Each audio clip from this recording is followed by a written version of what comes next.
se ha conectado durante la semana. Muy bien. Entre los programas de estabilización económica vamos a ver que existen ciertas medidas reductoras para la presencia de la presencia estatal, ¿verdad? Para hablar de esto y comprenderlo mejor, vamos a hablar de los modelos económicos que existen. Estos modelos económicos los adquieren, ¿verdad? Las autoridades o los países, y dependiendo cuál es el modelo que decidan, así va a ser la intervención del Estado y también, entonces va a ser la intervención del Estado para regular la economía y cómo es que va a funcionar la economía dentro de ese país. Vamos a hablar primero del capitalismo. El capitalismo dice que es un modelo, ¿verdad? Está basado en esta idea de que la propiedad privada es importante y el que tiene, ¿verdad? Algo debe estar como registrado. En el caso de Guatemala, ¿verdad? En el registro de la propiedad, y entonces ahí están las escrituras y esta escritura es algo legal que va a amparar o me va a decir que esta propiedad es mía, ¿verdad? Porque yo hice un negocio, la compré o me la donaron, fue por herencia, pero yo soy dueño de este terreno y de esta casa, ¿verdad? O de este carro, toda la propiedad privada.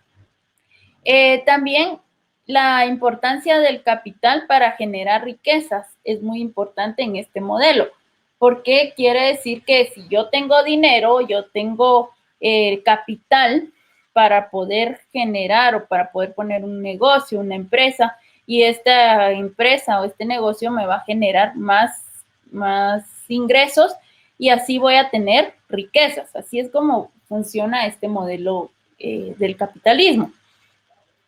También en este modelo del capitalismo se da mucha la desigualdad, tanto en la política, en la economía y en la sociedad. ¿Cómo funciona esto? La desigualdad política, ¿verdad? Porque hay ciertas políticas, ciertas autoridades, cierta autoridad o poder dependiendo del estatus económico o los recursos disponibles que se tengan. También en lo económico, ¿verdad? El que tiene más propiedades o tiene terrenos, tiene empresas, va a tener un mejor estatus económico, o sea, va a tener más ingresos y va a poder tener otras oportunidades que los que no tienen estas empresas no van a tener. En lo social también, porque en lo social hablamos de esta estratificación social que hay debido al estatus económico. Y se dan las famosas clases sociales, ¿verdad? Estas clases sociales, habíamos hablado que en Guatemala estaba la alta, la media, la baja, y también en la baja estaba la pobreza y la extrema pobreza. Entonces, dependiendo en qué estatus, ¿verdad? Económicos esté, así va a ser la clase social a la que pertenece, las oportunidades que van a haber, tanto en oportunidades laborales, oportunidades de salud o de acceso, ¿verdad? A la salud, a la educación, a la alimentación también y a la recreación, porque pueden salir, ¿verdad? A adquirir ciertos, podríamos decir, como viajes, dependiendo del estatus económico, puede ser dentro del país o solo dentro de la comunidad, ¿verdad? Que van a un río o un lago o algo así que no cobran, o tener ya a un lugar donde estén cobrando dentro del país o fuera del país, o sea, internacionalmente, dependiendo del estatus social que tenga. Esto es en el capitalismo. Luego está la otra idea, ¿verdad? Que es el socialismo. Este socialismo o este movimiento, ¿verdad? Económico se refiere a que existe la intervención del Estado sobre la propiedad y la administración de los medios de producción por medio de la clase trabajadora. En este caso, en este esta idea del socialismo es que va a haber esta intervención del Estado, o sea, el Estado va a determinar cuál va a ser la propiedad de cada quien, no es una empresa, una propiedad privada, ¿verdad? No, sino que el Estado es el encargado de determinar esto y también cómo se va a administrar la economía, cuánto cuesta, cuál es el impuesto que va a pagar, no solo los impuestos, sino que también quienes tienen, que todos tengan los mismos derechos, ¿verdad? Estos mismos derechos, las mismas obligaciones, todos ganan lo mismo, todos viven en, si se puede, ¿verdad? Todas las casas iguales. Son estos modelos, ¿verdad? O modelos económicos, donde por medio de la clase trabajadora, ¿verdad? Y las personas, algunos, no importa la profesión y no importa qué tanto se especialice, tiene que cobrar lo mismo, tiene que generar lo mismo, ¿verdad? Porque es como que hay mucha igualdad. En el capitalismo decíamos que había marcada desigualdad. En el socialismo se busca esa igualdad, todos son iguales, ¿verdad? Y luego está otro modelo, ¿verdad? O movimiento, este modelo neoliberalismo. Este modelo económico del neoliberalismo es donde se limita la intervención del Estado en asuntos jurídicos y económicos. El Estado solo tiene derecho a esto, ¿verdad? O tiene oportunidad de determinar cómo van a ser los asuntos legales, o sea, en las leyes, en la economía, dar las garantías y libertades individuales, la promoción, ¿verdad? De esto, asegurar un estado de derecho, prevalencia de justicia y seguridad, y este es el encargado del Estado, ¿verdad?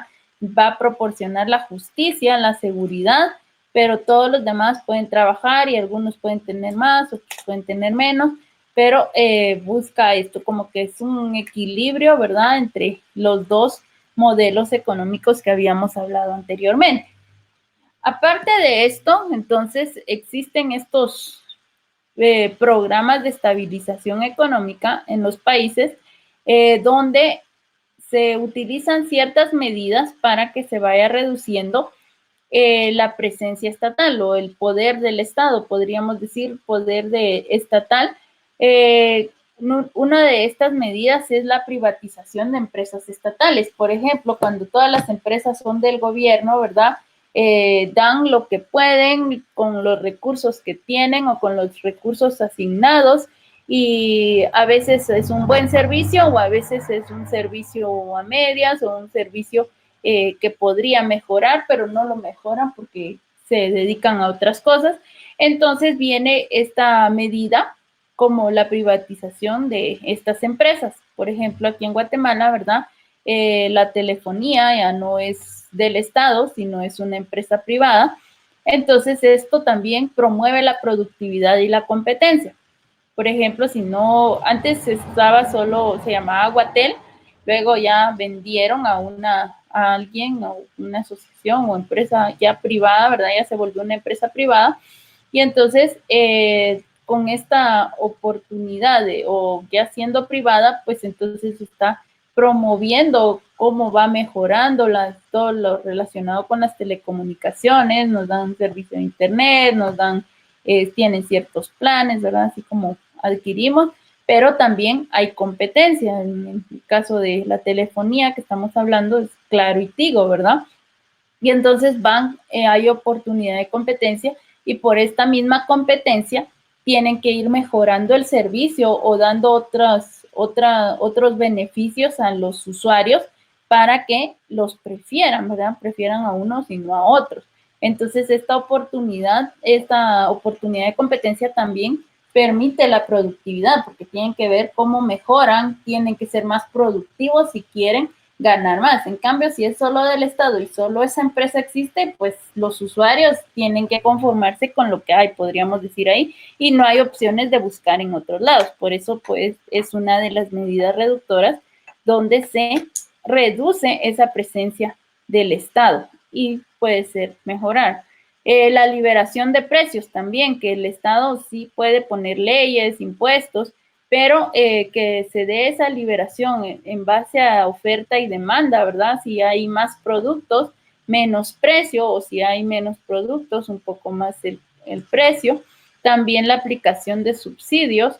Esta aplicación de subsidios es de que se paga lo mismo siempre de algún producto o de algún servicio, pero ya está subsidiada o cubierta por otros. Por ejemplo, en el caso del transporte público, ¿verdad? En Guatemala, que cuesta un quetzal el transporte, ¿verdad? En el pago del pasaje, ¿verdad? Uno paga un quetzal y siempre se va a pagar un quetzal y va al lugar que sea, las distancias largas y todo, pero ya está subsidiada porque dice que cuando nosotros en todo el país se compra gasolina, ¿verdad? No sé exactamente si 3 o 4 quetzales de eso que nosotros pagamos, digamos, por galón, van para ese subsidio del transporte. Entonces, con esa, prácticamente todos los guatemaltecos somos los que estamos pagando ese servicio de buses en Guatemala y también el pago de los trabajadores, ¿verdad? De los pilotos de los buses. Entonces, así es como pueden mantener el precio. La carga fiscal para la población también colocan impuestos, ¿verdad? Para que vayan habiendo ingresos para el país y por productos o servicios privilegiados. También a veces hay carga fiscal por productos o servicios privilegiados. Por ejemplo, si compramos productos o importamos, ¿verdad? Que vienen de otros países, al entrar a Guatemala tenemos que pagar ese impuesto por haber permitido el gobierno que entre ese producto. Entonces, eso también es una carga fiscal y esos son impuestos que son extras, podríamos decir, ingresos extras que obtiene el gobierno. Esto también es útil en la compensación social y el uso de servicios básicos, como les decía, lo de los subsidios. Esa es otra medida. Otra medida es la reducción del gasto público, que es importante, que se refiere a o se relaciona con la deuda pública que afecta a la liquidez estatal. Esta deuda pública o deuda externa, como le conocemos también, es que el Banco Mundial o el Fondo Monetario Internacional le hacen préstamos al país, ¿verdad? Porque en alguna crisis, así como está sucediendo ahora de la pandemia, ustedes oyeron que el presidente hizo ciertos préstamos y entonces tienen que ir pagándolo, ¿verdad? Llegan a un acuerdo de cada cuánto van a pagar o cada año cuánto dinero tienen que dar a esa deuda pública. Y entonces hay una reducción, ¿verdad?, de gasto público o también que se reduce, ya los ingresos no son para todos los servicios estatales, sino que también tienen que ir para pagar esta deuda pública. Y otra forma también es la apertura de la economía internacional. Esta apertura de la economía internacional va a permitir que hayan otros productos, ¿verdad? Así como les decía, que se adquieren productos internacionales, productos de otros países y que antes tal vez no estaban acá, pero ahora ya los podemos conseguir sin necesidad de ir al país o pedirlo por internet. También se da esta apertura, ¿verdad? Para que se puedan conseguir esos productos aquí en el país. Se establecen programas para prácticas productivas sostenibles y eficientes en la economía nacional para enfrentar exigencias de la economía global. Entonces, para estar compitiendo con otros países o teniendo opción a otros productos también, y se accede a un vasto mercado y también pueden, al abrir esta economía internacional, tanto podemos adquirir nosotros productos como del país pueden salir productos hechos aquí y comercializados o vendidos para ser adquiridos en otros países.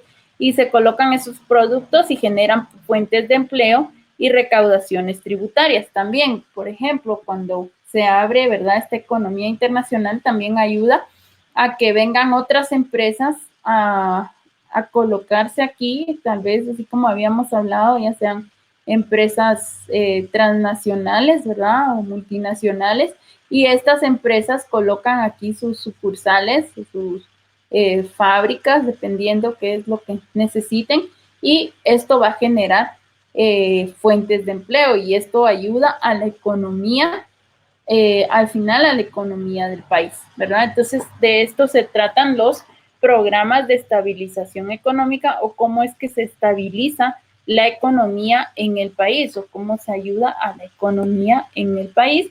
Y habíamos hablado antes de los modelos económicos, ¿verdad? El capitalismo, el socialismo y el neoliberalismo.